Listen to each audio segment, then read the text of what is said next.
Have you ever trusted someone so completely, only to realize they were sharpening the knife behind your back the whole time? That's what happened to me. I thought I had the perfect best friend. I thought she'd always have my back. But what she really wanted was the one thing I couldn't imagine losing. My crush. And trust me, what came next would change everything. My name is Emily Carter, I'm 21 years old. And for as long as I can remember, friendship has been the thing I valued most. Growing up, I didn't have many friends. I was the quiet kid, the one who'd rather read in the corner of the library than spend lunch gossiping in the cafeteria. But then one day in high school I met Sophie Lane. She was the complete opposite of me. Loud, confident, always smiling like she owned the room. People loved her. Teachers adored her. She could make friends with anyone in seconds. And for some reason she chose me. It started small. She sat next to me in biology, joked about how boring the teacher was, and before I knew it, we were inseparable. Suddenly, I wasn't invisible anymore. Suddenly, I had someone waiting for me after class. Someone to whisper secrets to late at night. Someone who said, "You're my ride or die Emily." Always. I believed her. Every single word. Sophie and I had all the clichés of best friends. We had matching necklaces, the kind with half a heart each that says, "Best friends forever." We'd spend weekends binge-watching Netflix, making popcorn, painting our nails while we laughed about dumb TikTok trends. She knew my secrets, my fears, even the silly ones. Like how I couldn't sleep unless the closet door was closed. Or how I pretended not to care about Valentine's Day, but secretly wished someone would just leave me a note. She knew everything. And the thing about Sophie was, she made me feel seen. Like I wasn't just the quiet girl in the background. She'd drag me into group selfies, shout my name across the hallway, tell people, "Emily's the smartest person I know. She's my genius bestie." And I'd blush, of course, but secretly I loved it. Because having Sophie as my best friend felt like winning the lottery. And then there was Daniel Ross. Tall. Funny. That kind of smile that made your chest feel warm. Like sunlight breaking through clouds. He was in my psychology class, always sitting 2 rows ahead, doodling in his notebook when he thought the professor wasn't looking. I noticed him long before Sophie did. At least I thought I did. I'd memorized the way he tapped his pencil when he was deep in thought, the way his voice dropped a little when he asked serious questions in class. I never told anyone about my crush, not at first. I didn't want to jinx it. But one night, Sophie and I were lying on her bedroom floor, scrolling through Instagram, and she asked, "Okay, be honest. Who's your dream guy right now? Don't say nobody. I know you better." I hesitated. I bit my lip. And then I whispered it. "Daniel. Daniel Ross." Sophie's eyes widened, then she smirked. "Oh, Daniel. The tall one with the messy hair? Good choice, Em. He's cute." I laughed nervously, my cheeks burning. And she promised, "Don't worry. I'd never go after him. You know I've got your back. Always." And like an idiot, I believed her. The weeks went on. College life was busy, papers, group projects, late-night coffee runs. Sophie and I had our routines. Breakfast together at the campus cafe, study sessions in the library, long walks across the quad when we pretended to be philosophers unraveling life's mysteries. Sometimes Daniel would pass by. Sophie would elbow me, whisper, "Look, it's your boy." And I'd roll my eyes, pretending it didn't matter. But it did. God, it did. My heart raced every time he glanced in my direction, every time our eyes almost met. Still, I told myself it was harmless. Just a crush. Just one of those passing college things you never really act on. But then, Daniel started talking to me. It was small at first. He asked for help with an assignment. I stayed after class with him one day, showing him how to structure his essay. He said I explained things better than the professor. I laughed nervously, but inside I was glowing. And Sophie? She was there for all of it. Encouraging me. "This is it, Em. He likes you, I can tell. You've got this." I thought she meant it. I thought she was cheering me on. Looking back, maybe I should have noticed the way Sophie's smile didn't always reach her eyes when Daniel and I talked. Maybe I should have noticed how quickly she changed the subject when I gushed about him. But I was blind. I thought she was my best friend.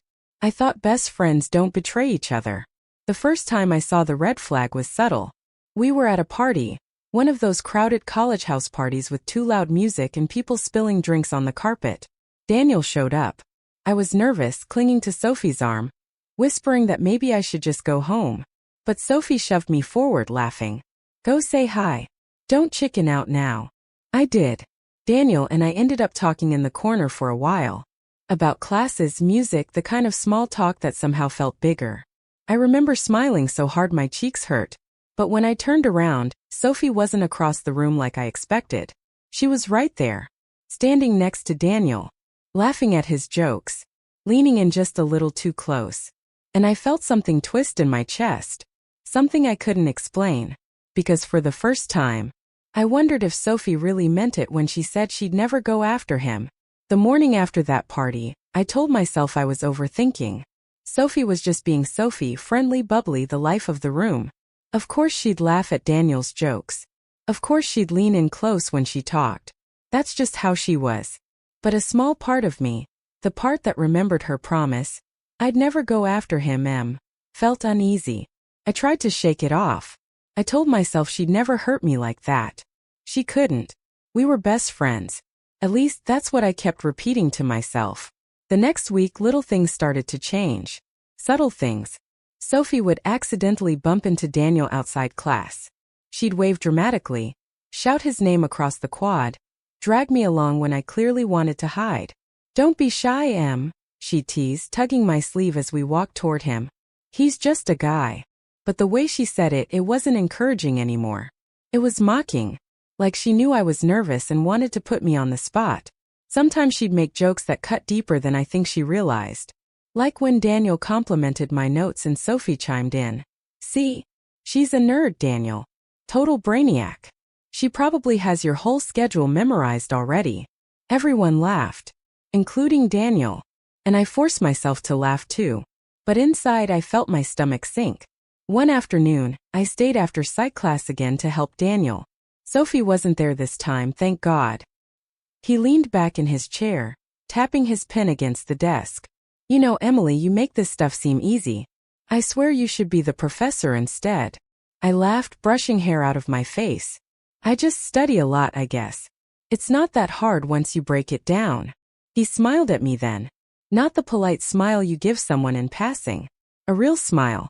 The kind that makes you feel like you're the only person in the room. And for the first time I thought maybe this could actually happen. Maybe my crush wasn't so impossible after all. That night I told Sophie about it. I couldn't help it. I wanted to share everything with her. She listened, nodded, but her eyes, they were different. Almost sharp. That's great, Em, she said slowly. But don't get your hopes up too high. Guys like Daniel, they like attention. They're not always serious. Stung. I laughed it off, but the seed of doubt was planted. The following weekend, Sophie insisted we go to another party. Daniel will be there, she said, her voice lilting. I should have known better. But I agreed. The party was crowded again, neon lights flashing, music pounding through the walls. Sophie dragged me through the crowd until we found Daniel. And then she just stayed there. She didn't leave me to talk to him. She didn't nudge me forward like before. Instead, she dominated the conversation, laughing at his jokes, touching his arm when she made a point, making sure I was the third wheel in what should have been my moment. I stood there, clutching my red plastic cup, forcing a smile while my chest burned. Daniel didn't seem to notice. Or maybe he did but didn't care. For the first time, I felt invisible standing next to my best friend. The worst part came later that night. I had stepped outside for air, the music still thudding through the walls behind me. When I came back in, I saw them. Sophie and Daniel, standing close in the hallway, her hand brushing his arm, his head bent down, listening as she whispered something I couldn't hear. And then they both laughed. My heart stopped. I don't even remember leaving the party. I just remember walking home alone, cold air biting my cheeks, tears stinging my eyes. Was this really happening? Was Sophie, my Sophie, trying to take the one thing she promised she wouldn't? For days I couldn't focus. Every time Sophie texted me, I hesitated before replying. Every time she called me bestie, it felt like a lie. But I didn't confront her. Not yet. I was too scared. What if I was wrong? What if I ruined our friendship over nothing? So I bottled it up. Smiled when she smiled. Nodded when she talked about parties, plans, boys. Pretended nothing was wrong. But inside something was breaking. Because every time I looked at her, I couldn't shake the image of her whispering to Daniel in that hallway. It got worse. Much worse. Suddenly, Sophie was the one inviting Daniel to join us at lunch. She was the one texting him in front of me, giggling at whatever he said. She was the one making plans. Hey Daniel's coming with us tonight, you don't mind, right? What was I supposed to say? No, of course I minded. But I nodded, smiled, told myself it was fine. Except it wasn't. Because every time Daniel looked at her, my chest tightened. And every time Sophie looked back at me, there was something in her eyes. Something I couldn't read. Almost like she wanted me to know. One night, I finally gathered the courage to ask. We were sitting in her room, music low, nail polish bottles scattered on the floor. Sophie, I said, my voice barely above a whisper. Do you like Daniel? She froze, brush in hand. Then she laughed. Too quickly. What? No, of course not. He's your crush. You know I'd never. But her eyes didn't match her words. And in that moment I realized something terrifying. She was lying. And my best friend, the person I trusted most, was about to become my biggest enemy. After that night, I couldn't stop replaying her face in my head. Sophie's quick laugh. The way her eyes darted away when she swore she would never like Daniel. It haunted me. Still I clung to hope. Maybe I was wrong. Maybe she meant what she said and I was just being paranoid. But deep down, I already knew. The cracks in our friendship were widening, and soon they would shatter completely. The shift wasn't subtle anymore. Sophie didn't just bump into Daniel around campus. She sought him out. She joined study groups he was in. She volunteered to help with the same events he signed up for. And worst of all, she did it in front of me. One afternoon in the library, I walked in to find them sitting together. Sophie had her laptop open, Daniel leaning close as she pointed something out. Oh, hey, she called out, all fake cheerful. We're just working on the psych assignment. You don't mind, right? I forced a smile, my throat tight. Of course not. Daniel still talked to me, still smiled when we crossed paths. But I could feel his attention drifting. He laughed more at Sophie's jokes, sat closer to her, looked at her in a way I used to dream he'd look at me. And Sophie? She noticed. Oh, she definitely noticed. Because every time his eyes lingered on her, she'd glance at me. Just for a second.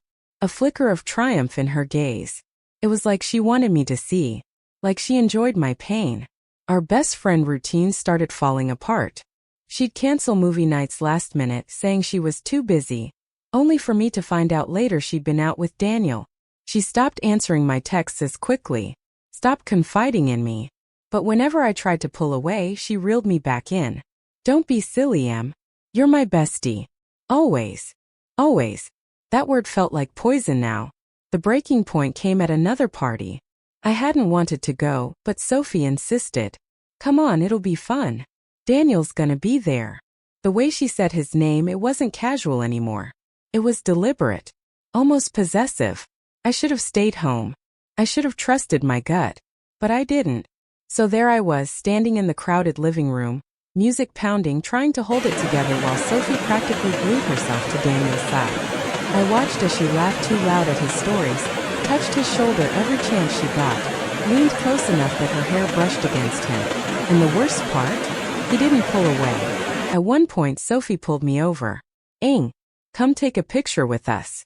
She shoved me between her and Daniel, snapped a selfie, and then posted it instantly with the caption. Third wheeling with my bestie and her crush, face blowing a kiss, #friendship goals. I froze. The people around us laughed. Even Daniel chuckled awkwardly. And me? I wanted to disappear. Because in that moment, Sophie didn't just cross the line. She stomped on it, dragged it through the mud, and made sure everyone saw. Later that night, when the party thinned out, I cornered her in the kitchen. Sophie, what are you doing? I demanded, my voice trembling. She blinked innocently. What do you mean? With Daniel. You know how I feel about him. She smirked, swirling her drink. Relax. We're just friends. You're overreacting. But her tone, light, dismissive, cruel, told me the truth. She wasn't just friends with him. She was taking him from me. I left the party early, heart pounding, fury boiling under my skin. For the first time, I felt something new towards Sophie. Not just hurt. Not just sadness. Anger. Pure, unfiltered anger. Because she knew exactly what she was doing. And she was enjoying it. And in that moment, one thought lodged itself in my mind, sharp and unshakable. If Sophie wanted to betray me, she was going to regret it. I left the party early, heart pounding, fury boiling under my skin. For the first time, I felt something new towards Sophie. Not just hurt. Not just sadness. Anger. Pure, unfiltered anger. Because she knew exactly what she was doing. And she was enjoying it. And in that moment, one thought lodged itself in my mind, sharp and unshakable. If Sophie wanted to betray me, she was going to regret it. After that party, I knew one thing for certain. Sophie was no longer my best friend. She was my rival. And rivals don't get second chances. I didn't tell her that, of course. On the outside I smiled, nodded, played along. But inside I was plotting. Because if she thought she could betray me and walk away unscathed, she was wrong. The days that followed felt different. Colder. Sophie still texted me every morning, still called me bestie. But it felt hollow now. Every word she said dripped with fake sweetness. And Daniel? He was slipping further away.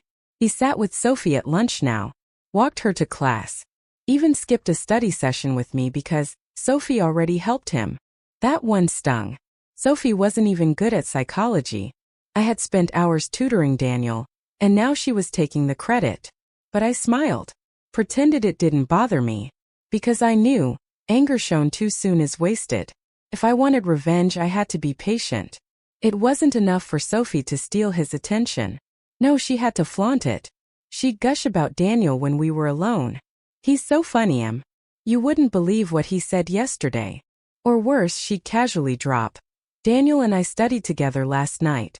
He's actually so smart when you get to know him. Each word was a knife. And she knew it. I'd force a smile, nod, say, "That's great." But inside I was screaming. Because Sophie wasn't just betraying me. She was rubbing it in my face. One afternoon, Daniel caught me in the hallway. "Hey, Emily," he said, his voice warm. "Haven't seen you in a while. Everything okay?" For a moment my heart soared. Maybe he still cared. Maybe there was still a chance. But before I could answer, Sophie appeared. She slipped her arm through his and grinned. "Come on, Daniel, we're gonna be late." He gave me an apologetic smile, then let her drag him away. And just like that, I was invisible again. The breaking point came sooner than I expected. Sophie invited me over for a girls' night. Movies, popcorn, the usual. I almost didn't go, but part of me hoped maybe she wanted to patch things up. I was wrong. Halfway through the night, she casually mentioned, "Oh, by the way, Daniel and I kissed." I froze. "You what?" She smirked, sipping her soda. "It just happened. Don't be mad, It didn't mean anything. He was just in the moment." Her tone was casual, almost mocking. I forced myself to nod, to stay calm. "Right. Of course." But inside something snapped. That was it. The final straw. The moment I knew forgiveness was no longer an option. That night, lying in my bed, I couldn't sleep. My heart pounded, my mind raced. All I could see was Sophie's smug face, her voice replaying in my head. "Daniel and I kissed." Tears burned my eyes, but beneath them was fire. If Sophie wanted a war, she would get one. I wasn't going to let her win. I wasn't going to let her steal Daniel, destroy our friendship, and walk away laughing. No. I was going to make her regret ever crossing me. Revenge doesn't start loud. It starts quiet. I began observing. Watching Sophie more carefully. Noticing her routines, her weaknesses. I knew her better than anyone. I knew what made her tick, what she feared. What secrets she didn't want anyone to know. And if I played my cards right, I could turn all of that against her. But I had to be careful. I couldn't rush. Because the sweetest revenge is the one that comes when they least expect it. That night, as I stared at the ceiling, a calm washed over me. The hurt was still there, but it was no longer paralyzing. It was fuel. Sophie thought she had one. She thought she had taken everything from me. But she had no idea what I was capable of. And she was about to find out. I wish I could tell you that my plan went smoothly. That I managed to keep calm and collected.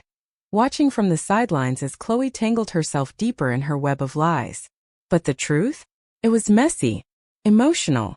Brutal. and honestly exhilarating.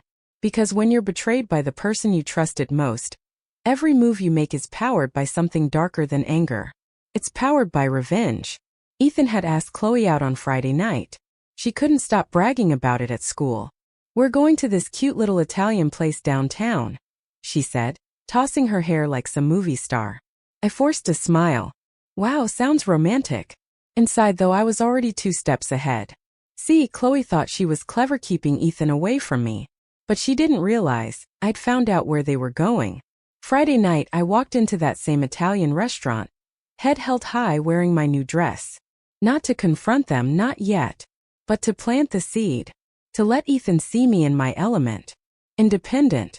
Confident. A woman he'd start to question losing. And oh, did it work. When Ethan saw me, his eyes widened. He almost choked on his wine.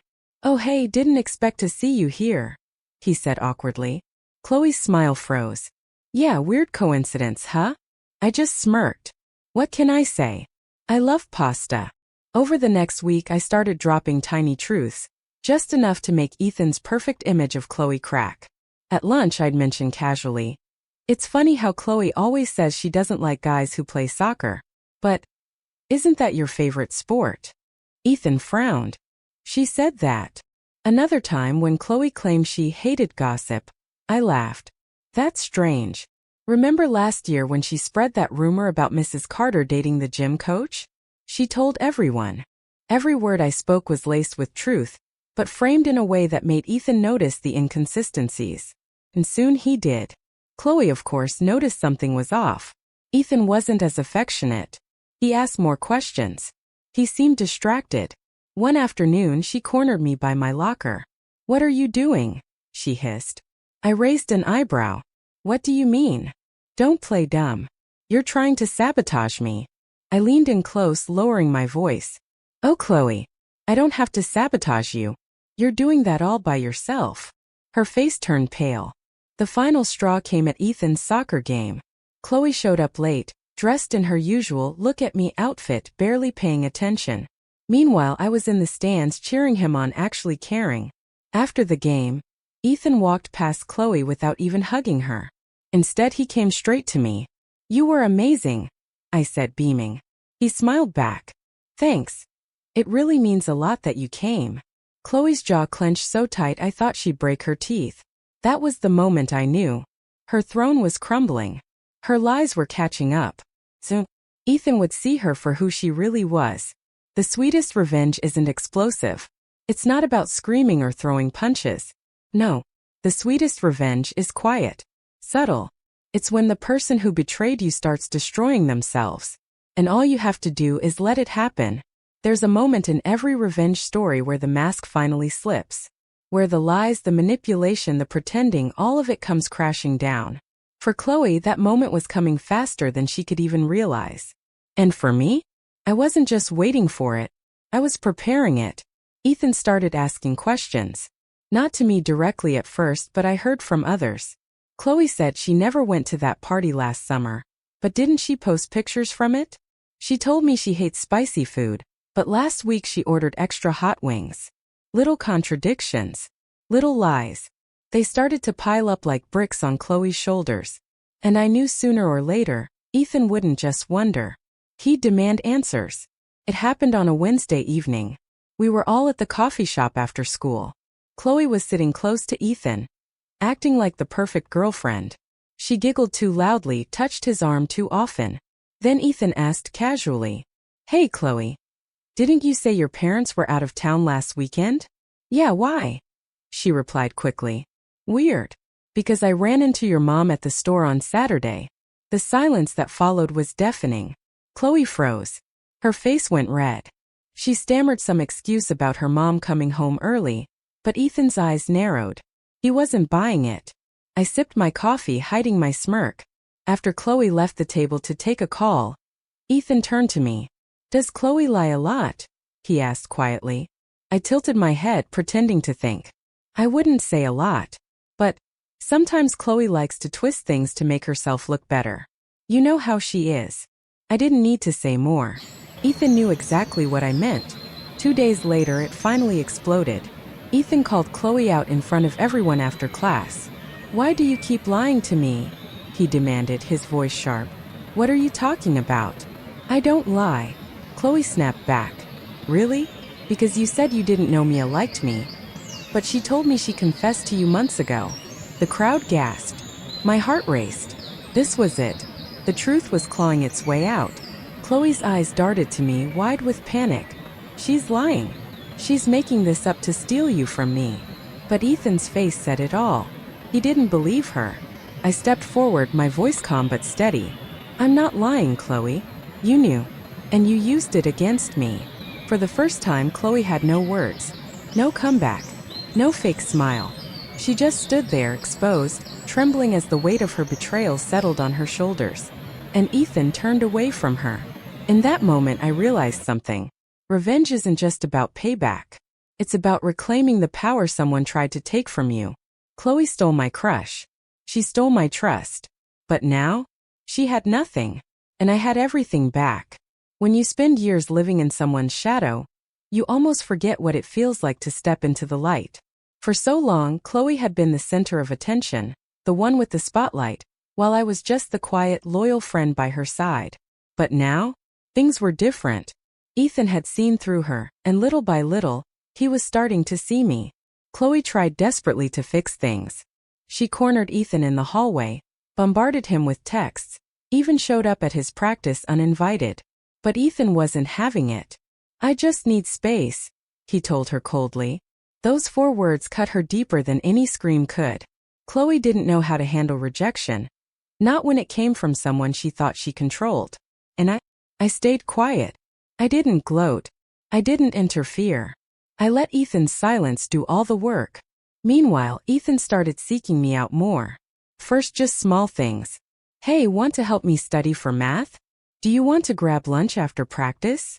Simple, harmless invitations that didn't scream romantic, but slowly built a connection. And every time we talked, I realized something. We had so much more in common than Chloe ever did with him. I loved soccer too. I laughed at his dumb jokes. I actually listened when he talked about his dreams instead of changing the subject back to myself. Of course, Chloe noticed, and she hated it. One afternoon, she stormed into my room, slamming the door behind her. "What are you doing, Mia?" She spat, her eyes blazing. "Talking to my friend," I replied calmly, not even looking up from my homework. "He's my boyfriend," she screamed. I finally met her gaze, my voice low but sharp. "No, Chloe. He was never really yours. You only had him because you stole him from me. And now he sees you for what you are." Her face twisted with rage. She wanted to yell, to fight, to tear me down like she always did. But this time she couldn't. Because she knew I was right. It was late one evening after practice when Ethan finally said it. We were walking home together, the night air cool and still. "Mia," he began, his voice hesitant. "I feel like I never really knew Chloe. She was always hiding something, always pretending. But with you, it feels real." My heart stopped. This was the moment I'd been waiting for. But I didn't want to rush it. "Ethan, I'm not perfect either. But at least with me, what you see is what you get." He smiled, and in his eyes I saw it, the shift. The choice. The realization that Chloe's reign was over. Chloe thought she could steal my crush, my trust, my happiness. But the truth is, you can't steal something that was never meant for you. And Ethan? He was never hers to begin with. Revenge doesn't always come in fire and fury. Sometimes it's quieter. Slower. Like cracks spreading through glass until shatter, it all falls apart. That's what was happening to Chloe. And the best part? I didn't even have to lift a finger anymore. She was destroying herself. It started small. "Did you hear Chloe lied about going to Paris last summer? I swear she told me she doesn't even like Ethan, but now she's acting obsessed. I don't trust her anymore." The whispers grew louder, circling her like vultures. Students who once admired her now rolled their eyes when she walked past. Teachers noticed too.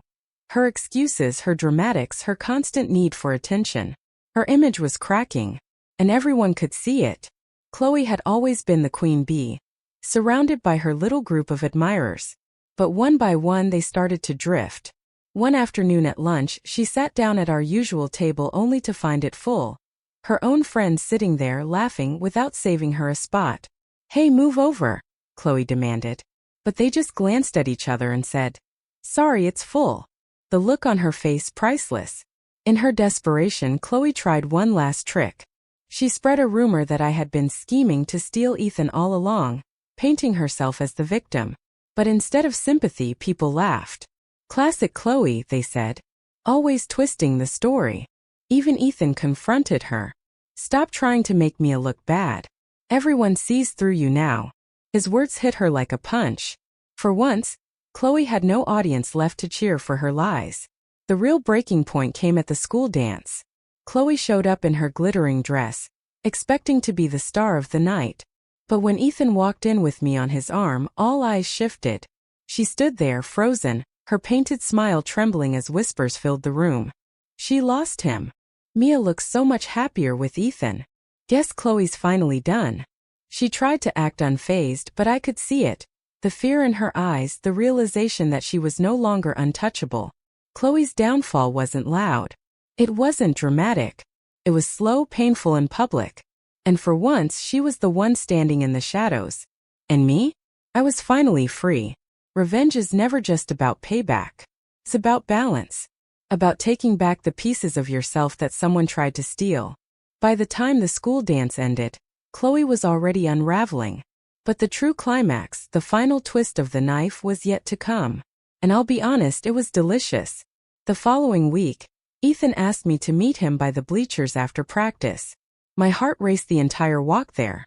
"Mia," he began, running a hand through his hair. "I know things have been complicated, but I need you to know something. Chloe was never the one I wanted. Not really. It's always been you." My breath caught. After everything, the lies, the betrayal, the games, he finally said it. Out loud. And the best part? Chloe was close enough to hear. She froze in place, her eyes wide, her lips parting in shock as Ethan's words sank in. This wasn't just a private confession. It was a declaration. And Chloe couldn't deny it. The next day at school, Chloe tried one last desperate move. She stood in front of Ethan at his locker, loud enough for everyone nearby to hear. "Ethan, please don't do this. She tricked you. She set me up." Ethan shook his head, his voice firm. "No, Chloe. You did this to yourself. You lied, you manipulated, and you hurt the people who cared about you most." "I'm done." The hallway went silent. Dozens of eyes were on her, waiting for her reaction. Chloe's face flushed crimson. Her hands shook as she tried to keep her composure, but it was too late. Everyone saw her for what she was. Not the queen bee. Not the perfect friend. Just a liar exposed and abandoned. Later that day, she cornered me in the bathroom, her mascara smeared from crying. "You ruined me," she whispered, her voice trembling with rage. I looked her dead in the eyes and replied softly, "No, Chloe. You ruined yourself. I just stopped protecting you from the truth." Her silence said it all. That night, Ethan and I walked home together hand in hand. The stars above us glittered, and for the first time I felt light. Free. "You know," I said with a laugh, "if someone had told me a year ago I'd be here, I wouldn't have believed them." Ethan smiled. "Well, I guess the best things are worth waiting for." And in that moment I realized this wasn't just about Chloe anymore. This was about me. About finally standing up, refusing to let someone else control my story. Chloe thought she could steal everything from me.